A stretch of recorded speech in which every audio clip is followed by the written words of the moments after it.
Vous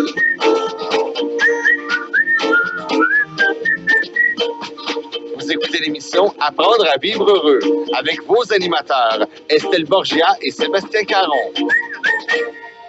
Alors, bonsoir tout le monde. Vous êtes bien à l'émission Apprendre à vivre heureux avec Estelle et Sébastien, comme annoncé. Avant de commencer, Sébastien, je pense qu'on va remercier notre cher ami Jonathan, qui est directeur de la station, qui nous a fait un beau petit, une petite musique d'entrée pour que les gens puissent reconnaître notre thème de Apprendre à vivre heureux. Ben oui, hein? On est chanceux. On est très chanceux, très chanceux. Alors, je me présente, je suis Estelle Borgia, je suis spécialisée en développement de l'intelligence émotionnelle. Puis, bien sûr, je suis accompagnée de mon ami Sébastien, que j'aime tant. Parce que moi, le côté technique, tu sais, Sébastien, c'est pas mon fort. Ça va venir, ça va venir. Non, je vais te laisser tout le temps des émissions. Alors, comment vas-tu, mon ami? Ça va merveilleusement bien. Et toi, ma chère? Tant mieux, moi, ça va très, très bien. Pour notre deuxième émission, je suis très heureuse de pouvoir parler du thème de cette semaine. On va parler du thème de lâcher prise. Lâcher prise, c'est pas facile, lâcher prise. Qu'est-ce que ça te dit, toi, Sébastien? Là, je te lance la question comme ça, là, brûle pour point, c'est quoi le lâcher prise pour toi? Je dirais avant une belle musique, c'est laisser aller. Est-ce que tu veux nous présenter une musique de départ? J'en ai une belle pour toi. OK, tu vas commencer avec une musique. Parfait, on vient avec c'est quoi le lâcher prise? À tantôt. Il est où le bonheur? Il est où? Il est où? Il est où le bonheur? Il est où? Le bonheur, il est là. Il est là. Il est là. Le bonheur, il est là. Il est là. Avoue que ça commence bien, hein? Franchement, là, c'est Christopher, je pense qu'il s'appelle, là. Christophe May. Il est où le bonheur? Ah. Juste pour toi, Estelle. Mais écoute, je pense que c'est pas juste pour moi, c'est pour aussi nos auditeurs, parce que tout le monde cherche, comme il dit dans sa chanson, tout le monde cherche le bonheur. On va essayer d'aider les gens à le découvrir et de donner justement des moyens pour apprendre là, à rattraper ce bonheur qu'on cherche tant. Tantôt, je t'ai lancé une question, Sébastien, tu t'es sauvé dans la musique, mais je te reprends là. Pour toi, c'est quoi le lâcher prise, Sébastien? C'est une très bonne question qui demande beaucoup de réflexion. Puis j'ai fait mes devoirs hein, parce que j'ai quand même fait quelques études avant d'arriver ici tantôt. Le lâcher prise, premièrement, dans le dictionnaire, il n'est pas écrit. Il y a lâcher qui est écrit dans le dictionnaire qui veut dire laisser aller. Et il y a lâche tout de suite en bas qui est très péjoratif. Oui. Et il y a lâcher en haut aussi qui est aussi péjoratif. Okay. Je me suis dit que c'est peut-être l'idée de lâcher qui rend la chose si difficile. Parce qu'en fait, lâcher prise, c'est laisser aller, tout simplement. Oui. Ben en fait, c'est laisser aller, mais cesser de retenir. Accepter ce qui vient devant soi. Oui, mais on va aller vers c'est quoi le lâcher prise? C'est, dans le négatif, c'est cesser de s'agripper. Oui. Tu sais, quand on lâche prise, là, on cesse de s'agripper. C'est cesser de se battre aussi. Si on parle dans la relation, c'est laisser les autres libres, hein. Puis si on parle vis-à-vis les événements, c'est aussi accepter. Quand tu parlais d'acceptation, c'est accepter. Oui, l'acceptation. L'acceptation des choses telles qu'elles viennent. C'est pas facile. Puis l'autre élément, je voudrais peut-être ajouter dans le lâcher, c'est aimer. Lâcher prise, c'est aussi apprendre à aimer sans dépendance. Ah oui, absolument, totalement, hein? Oui. Parce qu'on a souvent cette tendance à s'accrocher à des relations amoureuses. À se créer des besoins. Oui, effectivement. Se créer des besoins dont on croit devenir dépendant et notre bonheur dépend de ces besoins-là qu'on s'est créés. Et oui, puis on pense que ça dépend de l'autre. C'est ce qu'on va entamer là tout au long, on va en discuter tout au long de cette heure. Alors, j'entends déjà les auditeurs là, ne vous inquiétez pas, quand on parle de lâcher prise là, ça veut pas dire se résigner. Ça veut pas dire endurer parce qu'on doit faire quand même une différence entre accepter ce qu'on propose comme élément accepté et l'acceptation et l'approbation. Oui, je dirais la résignation et la résilience. Quand on parle de résignation, on va parler plutôt de baisser la tête, de endurer, c'est-à-dire qu'on est contre la situation. Dans le Petit Larousse, Oui. il nous marque que c'est la soumission du sort qui se présente à nous. C'est l'absence de combativité, la renonciation à un droit. Oui. Tandis que la oui. résilience, c'est l'aptitude d'un individu à se construire et à être heureux, à se forger une vie heureuse indépendamment des situations qui se présentent à lui. OK, mais si on fait la différence entre l'acceptation puis l'approbation, c'est que accepter les choses, ça veut pas dire que on va rien dire face aux C'est situations. ça. C'est pas comme la résignation. Exact. C'est plutôt comme la résilience où je vais me construire quelque chose de bien indépendamment de ce qui se passe autour de moi. Je suis tout à fait d'accord avec ce que tu proposes. Et l'approbation, c'est-à-dire qu'on exprime ou on n'exprime pas ou on laisse aller, mais l'approbation, c'est dire, dans le fond, je suis en accord avec ce qui se passe. En harmonie, oui. OK? Alors, des situations qu'on n'aime pas, on peut apprendre à les accepter, c'est-à-dire apprendre qu'elles sont comme elles sont, sans nécessairement être en accord ou c'est-à-dire ne pas approuver ce qui se passe. Bon, je vais donner un exemple là, concernant ça. Prenons un événement qui est celui d'un individu qui fait un vol. Est-ce que on peut comprendre et accepter que l'individu, dans sa mentalité, dans ses faiblesses, dans ses difficultés émotionnelles, dans son éducation, que cet individu-là a décidé, il est arrivé à voir comme le vol comme étant une bonne chose pour lui? Ben, je dirais totalement, parce que s'il n'avait pas cru à ce moment-là que c'était bon pour lui, il l'aurait pas fait. D'accord. Alors, on peut le comprendre, on peut l'accepter dans ses gestes, dans le sens que c'est ainsi que c'est arrivé dans le déroulement des événements, mais ne pas l'approuver, de dire je ne suis pas d'accord, comme dans la société, que ceci se passe. Je suis pas en train de l'approuver. Je peux émettre mes valeurs, je peux émettre mes idées par rapport à cette situation-là. Je peux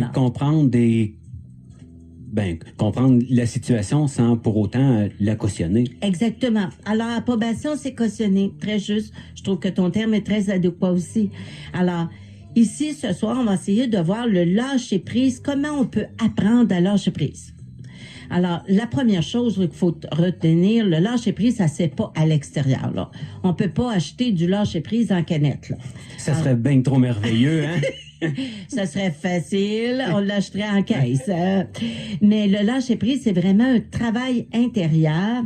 Puis comme je parlais tantôt d'acceptation, c'est un travail intérieur de reconnaître les choses comme elles sont. Que ce soit les événements, les situations, le comportement des autres, mais juste reconnaître que c'est ainsi. C'est pas facile parce que l'être humain, là, il est muet par toutes sortes de tentations. Puis pour lui, l'humain, là, comme moi la première, quand une chose fait pas mon enfant, j'aime pas ça, j'aimerais bien gros qu'elle soit pas comme elle est. Je suis la première à désirer. Ben, je pense que sensiblement, un petit peu tout le monde est un petit peu comme ça, non? En tout cas, moi aussi, je pense que je suis un petit peu comme toi. Bien, c'est-à-dire qu'on va toujours rester humain. Même si on travaille à un lâcher-prise, on va rester humain. On sera pas parfaitement dans l'acceptation totale de toutes les choses. Faut pas rêver en couleur. Mais ce qu'on peut apprendre, c'est de travailler, faire un travail intérieur pour apprendre à accepter les choses. Ça va nous apporter reconnaître les choses telles qu'elles sont. Ça va nous apporter davantage une émotivité moins en dents de scie. En évitant d'exagérer la situation. Très juste. Alors, bien sûr qu'on se rend compte qu'on n'a pas de pouvoir sur bien des situations de la vie courante. Tu en as sûrement... Non, la température. Ah, puis même aujourd'hui... Ça fait donc parler les gens, tu la me disais température. qu'aujourd'hui, t'es arrivé, il n'y avait pas de courant. L'électricité non plus. Ça, on n'a pas de courant du moment que ça Est-ce sort que- du fil, est-ce ça que nous t'es- appartient plus. Est-ce que dans le manque de courage chez toi, avant de préparer cette émission, t'as vécu de l'acceptation ou t'as vécu autre chose, mon cher ami? Une dose de stress intense. OK. Alors, de ce fait, tu vois, moi, à partir du moment où on reconnaît qu'on a un stress, on peut tout de suite dire la première chose à faire, puis je vais te donner les étapes qu'on peut faire pour faire un lâcher-prise. Mais la première chose à faire, là, c'est de d'observer comment on se sent. C'est quoi nos réactions physiques? C'est quoi nos réactions comportementales? Parce que ces réactions physiques et comportementales, c'est elles qui vont nous dire, il y a des émotions qui sont intenses. Si on est perturbé, on a envie de frapper, on a envie de crier, ou on a le goût de s'isoler, de se mettre en petite boule, mais ces comportements-là, ça veut dire qu'il y a quelque chose qui va pas émotionnellement. Alors, ça veut dire qu'il n'y a pas d'acceptation à ce moment-là. Non, je t'assure, j'ai pas vécu aucune de ces émotions-là. T'as pas vécu d'anxiété? Tu me dis en arrivant, t'étais un peu anxieux. Mettons qu'on le remet sur une échelle de 1 à 100, OK. Ça fait une sacrée différence. OK. Fait que t'as été assez habile pour apprendre à accepter une situation que tu n'avais pas le contrôle. J'ai eu un bon professeur, hein. Ah oui. Je connais tes forces, mon cher ami. Alors, à partir du moment où, si je reviens au lâcher-prise, tu sais, dans le fond, ce qu'on peut reconnaître comme être humain, il y a une chose qu'on peut être libre et capable sur laquelle on a un pouvoir, on a un pouvoir sur ce qu'on pense, ce qui nous trotte dans la tête. Mhm. Ça, là, automatiquement, il n'y a pas personne qui peut nous empêcher de penser. Alors, on peut nous mettre en prison demain matin et on va avoir encore la capacité de penser. De penser, c'est bien de penser, encore faut-il savoir les contrôler un peu, ces pensées. Et c'est de là que je veux arriver. Tu sais, les pensées, on peut arriver à les identifier parce que nos croyances, nos pensées peuvent nous amener, quand on les regarde de plus près, de constater que bien des éléments qu'on s'oppose, qu'on s'accroche, qu'on n'accepte pas, des éléments qu'on se bat contre, et à partir de là, quand on se donne la chance juste d'identifier qu'on a ces pensées-là, parce qu'on a identifié au départ nos réactions émotionnelles, à partir de là, on peut dire, il y a un travail à faire dans l'acceptation de ce qui se passe autour de moi. Totalement. Et il y a aussi quelques petits trucs juste pour se soulager l'esprit quand ça tourne trop vite. Oui. Juste se recentrer, respirer un peu, retrouver un minimum de calme avant d'agir.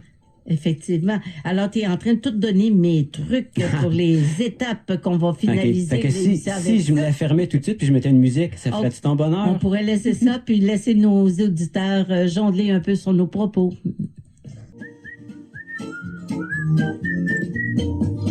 Jusqu'à 21h, vous écoutez l'émission Apprendre à vivre heureux avec vos animateurs Estelle Borgia et Sébastien Caron.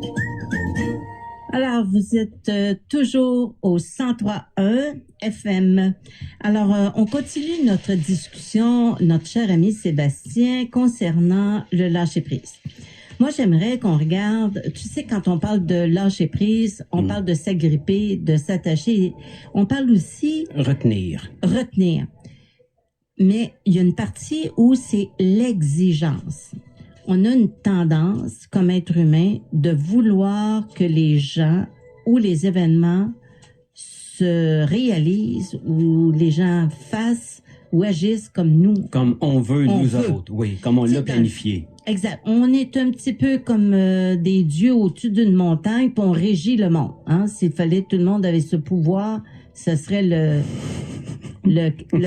Capharnaüm. Capharnaüm, parfait. Alors, mais ça, c'est parce que l'humain a tendance, lorsque quelque chose, comme je disais tantôt, ne fait pas son affaire, ne répond pas à ses attentes, à ses désirs, on a tendance à transformer ce qui est en exigence, ça devrait être autrement. Alors, c'est facile de dire, exemple, tu as manqué de courant aujourd'hui. C'était facile d'avoir l'idée, ça ne devrait pas se passer ainsi à Saint-Boniface au prix du payer tes taxes.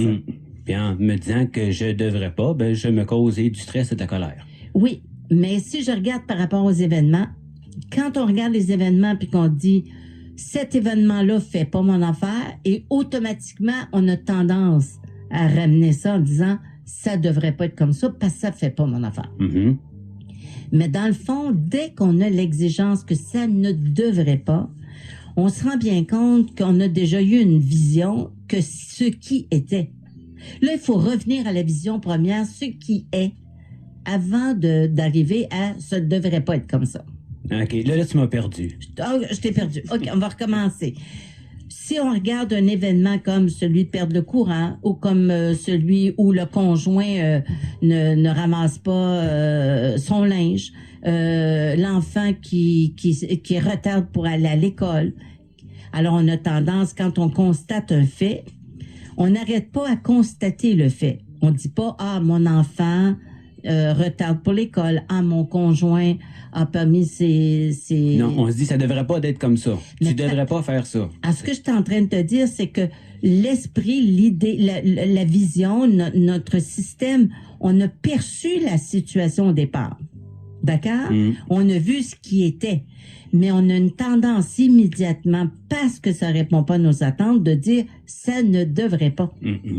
Alors moi, je dis, il faut arrêter de dire que ça devrait pas et juste reconnaître ce qui est. Et je te garantis qu'une diminution automatique de la colère, de l'irritation, de l'agacement. De tout ce qui peut être désagréable comme ressenti ou émotion. Ben, par rapport à celle-là, c'est par rapport surtout à la colère, à l'hostilité, à l'irritation. En acceptant les faits comme ils sont, Ouais. je veux dire, il manque d'électricité chez moi. Que je sois en colère ou que je sois pas en colère, il manque quand même d'électricité chez moi. Exact. Ma À qui colère tu n'a fais du rien tort? apporté Non. à part que ça me perturbe moi. Exact. Et ça me permet, moi, d'être l'occasion de perturber les autres alentours. En acceptant les faits tels qu'ils sont, au lieu de vivre de la colère ou de l'anxiété ou du stress, ça fait juste peut-être préparer à, OK, ça, c'est ainsi. Il n'y a pas d'électricité aujourd'hui, je suis pas capable de mettre la musique sur ma clé, je prépare un plan. OK.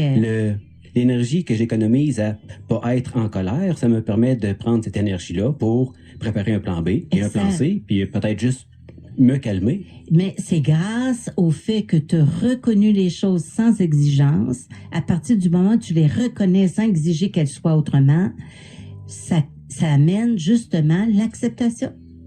C'est ça l'acceptation. C'est reconnaître, c'est ainsi, et même si ça fait pas mon affaire, même si on peut ajouter, je suis pas obligée d'approuver qu'il n'y a pas d'électricité chez toi. Je peux affirmer, j'aime pas ça, ça fait pas mon affaire, j'apprécie pas. Et tout ce qu'on rajoute au bout du fait, c'est des opinions qui changent absolument rien au fait lui-même. Exactement. Et on peut exprimer nos attentes, nos désirs en bout de ligne. Mais le fait qu'on reconnaisse le fait ou la situation telle qu'elle, sans ajouter l'exigence que ça devrait ou ça devrait pas être comme ça, à partir de là, on est en train à vivre moins d'agressivité, moins de colère. Et à partir de là, c'est sûr qu'on va avoir des rapports beaucoup plus agréables avec les gens qui nous entourent. Ou en tout cas beaucoup moins désagréables s'ils sont pas plus agréables. Bien, moi, je dis que généralement, quand l'être humain est bien dans sa peau, il va avoir tendance à avoir des rapports beaucoup plus agréables avec les autres. Il va être plus apprécié qu'une autre personne qui est toujours en train d'exiger. Tu dois, tu devrais pas, t'aurais dû, t'aurais pas dû. À partir de là, tous les jugements, les accusations qu'on porte sur les autres, sur les choses, je pense que les autres le sentent aussi, que c'est un degré d'émotivité qui monte. On dit la moutarde nous monte au nez. Hein? À partir de là, on n'apprécie pas, généralement, l'être humain n'apprécie pas vivre dans un tel contexte d'agressivité et de colère. Puis je pense vraiment que le chemin de la sérénité, c'est quand on est en harmonie avec ce qui nous entoure. D'abord en harmonie avec nous-mêmes. Quand on raisonne bien... quand les babines suivent les bottines, généralement, ça l'avance bien dans notre vie, alentour de nous aussi. Ouais. Et un autre élément, tu sais, il y a une autre chose quand on parle d'acceptation, on va avoir tendance à croire que toutes nos peurs sont raisonnables, que toutes nos peurs sont réalistes.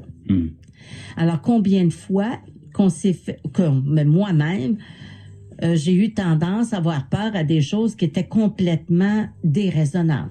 Mais connais-tu la plus grande peur des êtres humains? La plus néfaste. Puis la peur plus néfaste, je dirais la peur de perdre l'approbation des autres, perdre notre valeur personnelle. Exactement. La plupart des êtres humains, là, on travaille tellement fort parce qu'on a peur de l'évaluation que les autres vont avoir de nous, de nos comportements, de nos attitudes, de ce qu'on va faire. Et ça influence tellement nos gestes, nos façons de réagir à la vie. Oui. Et moi, j'appelle ça une maladie, moi. Tu sais, la dame, là, qui va étendre son linge, là, puis elle prend toutes les précautions de mettre tous les pantalons avec les pantalons qu'il faut pas, qu'elle les accroche autrement que bien de cette façon-là que la mère lui a montré. Et elle met ensemble les pantalons, elle met ensemble les chandails, elle met ensemble les bas. Et elle peut pas mettre les choses tout croche, là, hein. Pourquoi? Parce que dans son éducation, et comme moi j'en ai reçu une, la même chose, c'était la tendance à croire qu'il était extrêmement dangereux l'opinion que les autres pouvaient avoir de notre famille et de ce qu'on pouvait faire. Et de ce fait, on se crée à nous-mêmes en croyant que cette opinion-là des autres est tellement dangereuse que cette opinion, on veut l'éviter à tout prix et on évite d'être heureux de faire des choses qui nous plaisent. Pourquoi? Parce qu'on va faire les choses pour plaire aux autres. Et voilà. Oui. Hein? La grande question, c'est est-ce que je vais changer les caractéristiques qui font que je suis ce que je suis pour plaire à une certaine personne en me disant que peut-être qu'en changeant, je déplais à d'autres personnes qui m'apprécient justement parce que j'ai ces caractéristiques-là. Exact. Mais de toute façon, on ne pourra jamais plaire à tout le monde, puis on ne pourra jamais déplaire à tous. Est-ce qu'il y a quelqu'un qui peut affirmer aimer tout le monde? Non plus.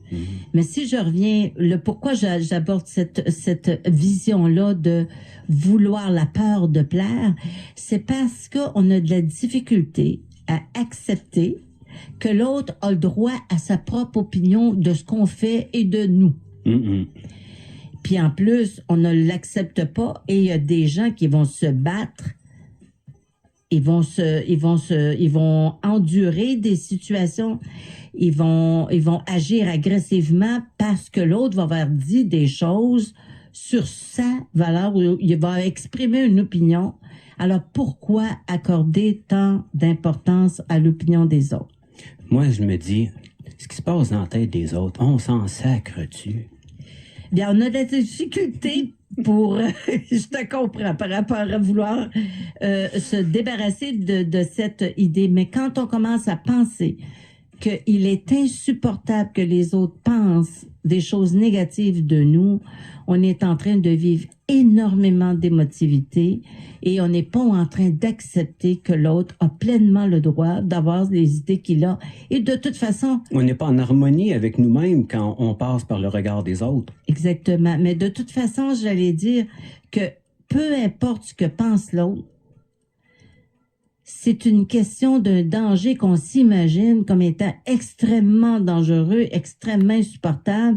Et s'il fallait que ce soit dangereux et insupportable, je pense qu'un président des États-Unis aujourd'hui serait décédé parce que tellement de monde a parlé de lui en mal, de long et large. Hein? Je suis tout à fait d'accord avec toi. Alors, là, on a vu que la capacité de gérer nos peurs par rapport à l'idée que les autres ou les opinions des autres est très important.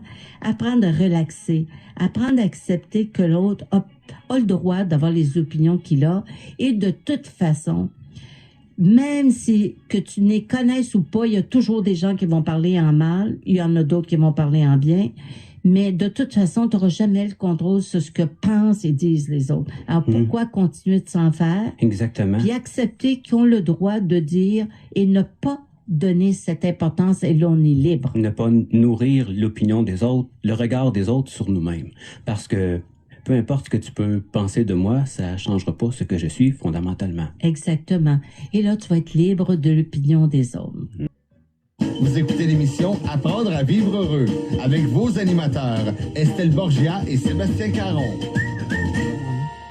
Alors, Sébastien, mon cher ami, oui. On parlait tantôt de tenter d'accepter que les autres ont le droit à leur opinion, peu importe que cette opinion soit négative sur soi et qu'on ne peut pas plaire à tout le monde dans ce qu'on est ou ce qu'on fait. Absolument. À partir de là, je pense qu'on peut aussi apprendre, puis ça veut pas dire se soumettre à tout, là, comme je disais tantôt, mais on peut apprendre à exprimer ce que nous, on trouve raisonnable. Alors, au lieu de dire, exemple, tu devrais pas me parler comme ça, tu devrais pas donner diminuer, me mépriser comme tu le fais, à partir de là, on peut l'exprimer avec un « j'aimerais mieux », « je préférerais ».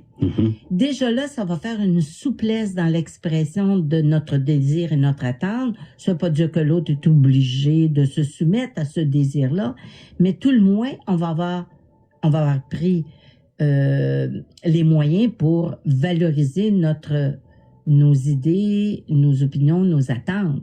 Alors, si j'apprends à dire, au lieu de dire « tu devrais pas me parler ainsi, tu devrais pas parler de moi ainsi », enlever l'exigence que tu devrais pour aller plutôt « je préférais, j'aimerais mieux ».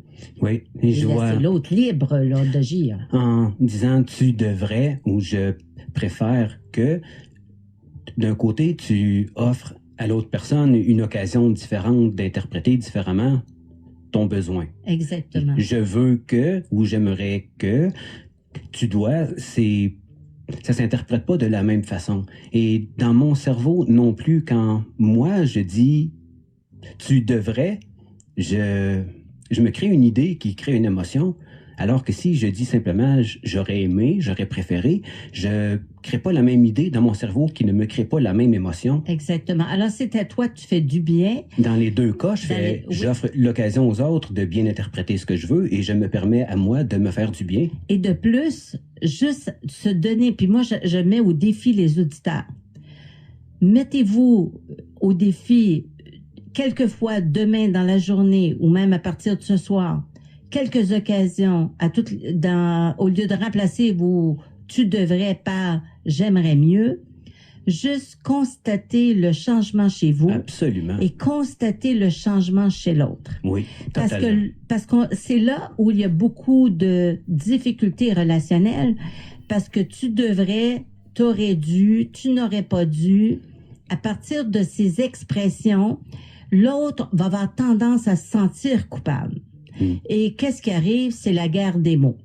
Je me sens coupable, je me sens pas bien. À partir de là, moi, je retourne, puis toi aussi, t'aurais pas dû, puis toi aussi, t'aurais dû. On se relance la boulette indéfiniment. Exactement. Alors, à qui on fait le plus de bien, c'est à soi, à notre relation avec l'autre. Oui. Et à partir de là, bien, on va aussi lâcher prise que l'autre est pas obligé de répondre à notre demande, malgré tout. Oui, avant d'exiger aux autres d'être parfaits, est-ce que on pourrait d'abord regarder si nous-mêmes, on est parfait. Si j'ai pas la capacité d'être parfait, comment je peux imposer aux autres d'être parfait? Alors, on peut reconnaître une chose. Il n'y a aucun être humain sur Terre qui est parfait. Et mon Dieu, le dernier, ils l'ont crucifié, fait que c'est sûr que ça me donne même pas le goût d'essayer, hein? Mais de ce fait, si on tente de vouloir agir de façon parfaite, de pas faire d'erreur, ne pas accepter qu'on est des humains imparfaits, à partir de là, on n'est pas dans l'acceptation, on tend encore là, on n'est pas dans le lâcher prise. Non, dans la retenue. On est dans la retenue, on est dans le se battre pour que les choses deviennent des choses qui sont parfaites. Alors de là, on va découler toutes les difficultés qui vont aller jusqu'à l'épuisement professionnel. Si on l'épuisement mental, physique, épuisement émotionnel, physique. À partir de là, si on faisait juste retenir une chose, que nous sommes tous des êtres humains faillibles et imparfaits. Ah oui. Et qu'on a aussi le droit à l'erreur. Surtout que la perfection, c'est quelque chose qui n'a pas de critères définis. Alors, je peux décider que ce que je suis, c'est parfait et ça me convient ici, maintenant, à ce moment-là. J'oserais pas mettre le mot parfait, dans le sens ça peut répondre parfaitement à tes attentes, sans que tu sois un être parfait. Non, c'est pas ça que je veux dire. Ce moment-ci, pour moi, il est parfait. Oui. Et j'ai pas de critères de la perfection. Peut-être que toi, tu le trouves pas parfait, j'en ai aucune idée, mais ça reste une question d'opinion. Moi, à mon point de vue, ici, maintenant, je peux trouver ce moment-là parfait. Que ça correspond à 100% à tes désirs et à tes attentes. Voilà. D'accord.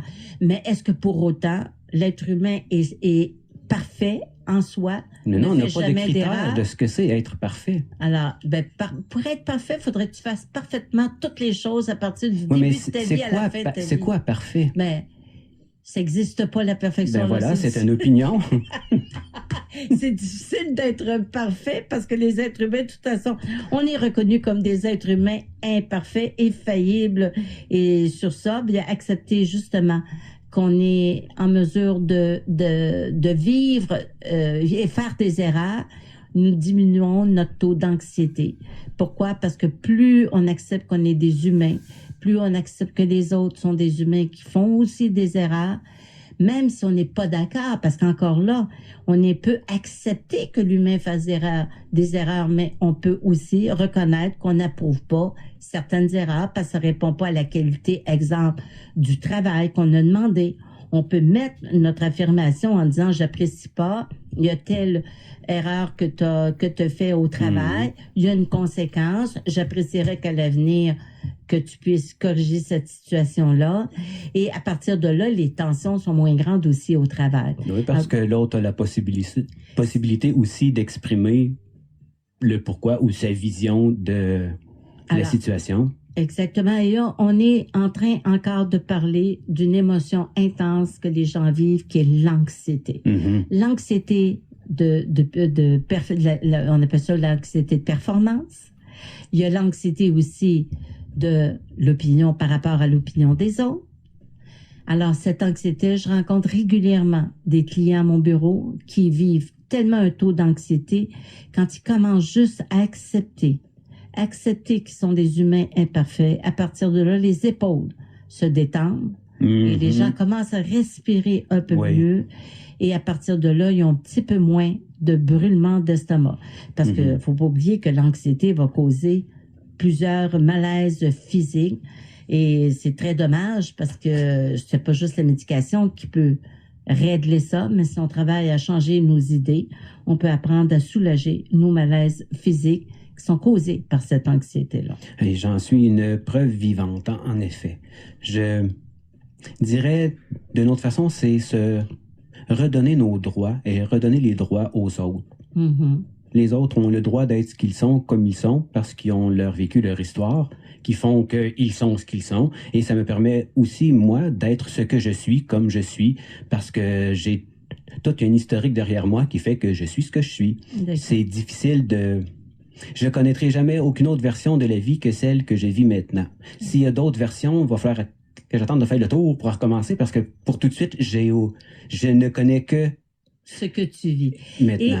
Et puis, écoute, ce que tu es en train de dire, c'est très sage parce que c'est une des façons d'arriver à lâcher prise, c'est accepter ce qui est et ici et maintenant. Si on est en mesure d'apprendre à vivre le moment présent, parce qu'on va être plus en mesure d'être détendu si on apprend à vivre l'instant présent.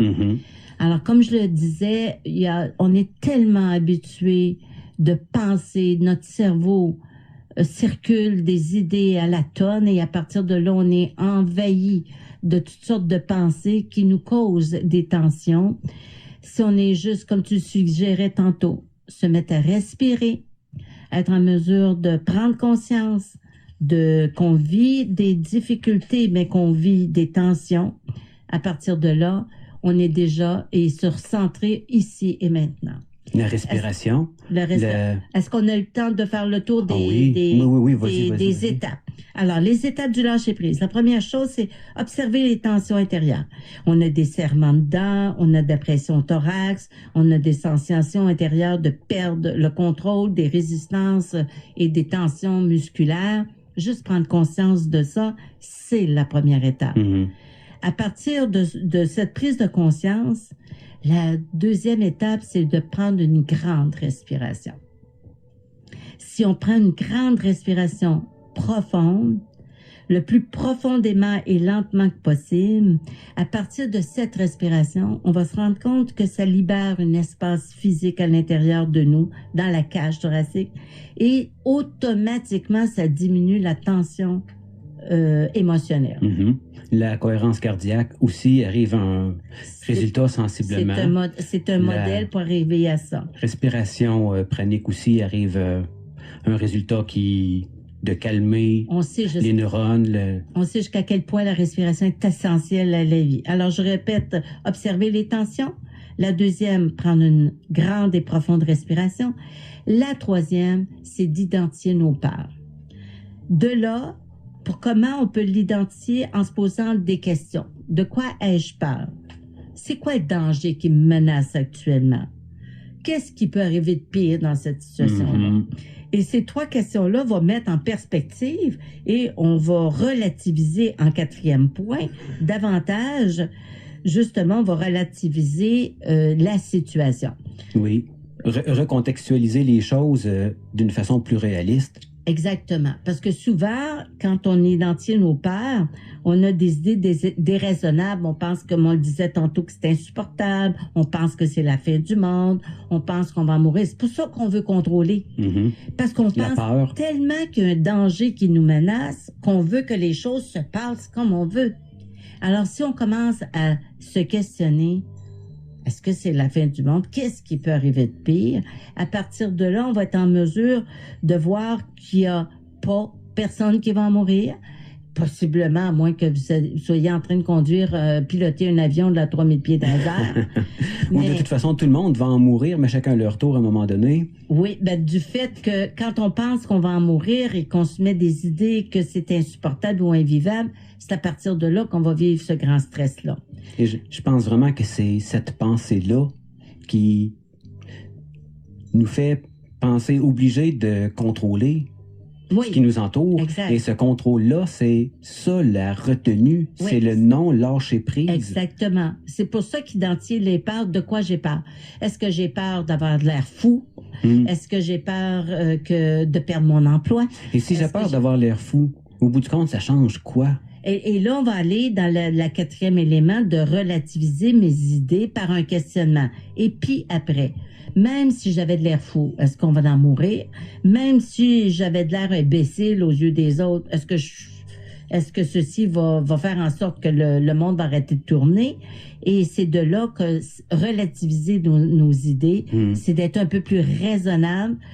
Puis, je crois que l'autre élément, c'est essayer de voir que dans toute situation, il y a sûrement au moins un avantage, au minimum un avantage que vous pourriez tirer de la situation.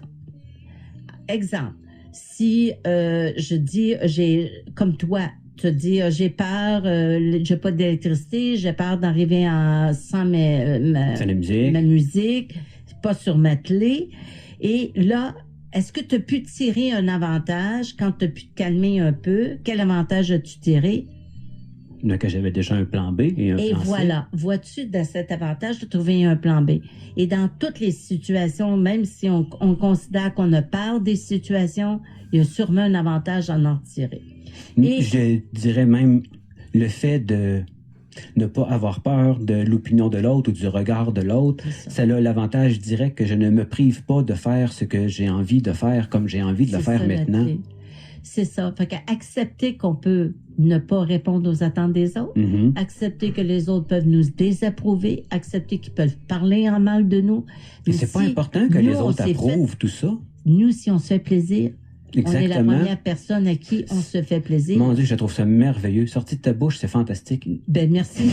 Alors, pour conclure, comme la cinquième étape, là, c'est cessez donc de croire que ce qui arrive, c'est la fin du monde. Juste vous dire, j'aime pas ça, c'est comme ça, j'ai pas absolument besoin que ça se passe comme je l'exige. Ça peut se passer autrement.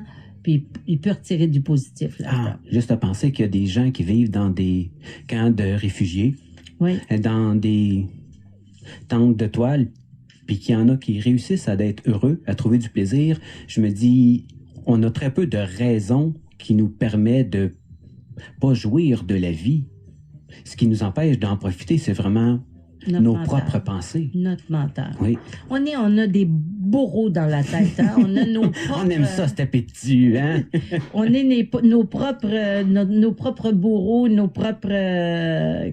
comment on pourrait dire, nos propres juges sévères. Ah oui, décidément, on est nos propres Alors, juges. Pour ce qui est de cette semaine, j'espère que nos auditeurs ont pu apprendre un peu plus sur le lâcher-prise. J'aimerais vous rappeler, chers auditeurs, que vous pouvez réécouter les émissions toujours en allant sur le 1031fm.ca, la zone audio, et vous allez dans la section à gauche dans l'émission Apprendre à vivre heureux. Il y a aussi la possibilité pour vous, chers auditeurs, de nous poser vos questions, de nous faire vos commentaires. Vous nous écrivez simplement à vivreheureux@103.1fm.ca. Alors de là, nous attendons vos commentaires, vos questions. Vous avez des suggestions de thèmes pour nos prochaines émissions? Vous êtes les bienvenus. Mhm. Alors, comment t'as trouvé notre deuxième émission, mon cher ami? Ben, sais-tu, je pense qu'on a suffisamment de matériel pour en parler encore la semaine prochaine. Ben, on va en reparler, puis on va voir si nos auditeurs, on leur lance sur la question lâcher prise. Je pense sincèrement que le lâcher-prise est la clé du succès pour être heureux. Ouais. Je suis pas un très grand philosophe, vous comprendrez, mais je me plais quand même à dire que c'est pas important de savoir où le courant s'en va. L'important, c'est de suivre le courant. Lui, il sait où il s'en va. On a juste à le suivre, point. D'accord. Alors, pour ça, ça va être tout pour cette semaine. Nous espérons que cette émission peut vous permettre de mieux comprendre le lâcher-prise. Mhm. Nous souhaitons là une vie émotive équilibrée et nous souhaitons que vous ayez plusieurs occasions de vivre la joie et du plaisir. C'est le temps de nous dire des salutations. Oui. Ben, bonsoir. Jusqu'à la semaine prochaine, du moins. Ben, bonsoir Sébastien. Et merci encore de l'opportunité que nous est offerte par le 103,1 pour partager nos connaissances. Mhm. N'hésitez pas, nous sommes là pour vous et nous sommes toujours disponibles à répondre à vos questions et accepter vos commentaires parce qu'on sait que ça change rien à notre valeur personnelle. Non, mais ça peut peut-être faire du bien aux autres. Oui, mais si on a des commentaires positifs, ça va être merveilleux. Ah oui, on apprécie ça, c'est certain. Je t'aime, mon ami. OK, moi aussi, bye.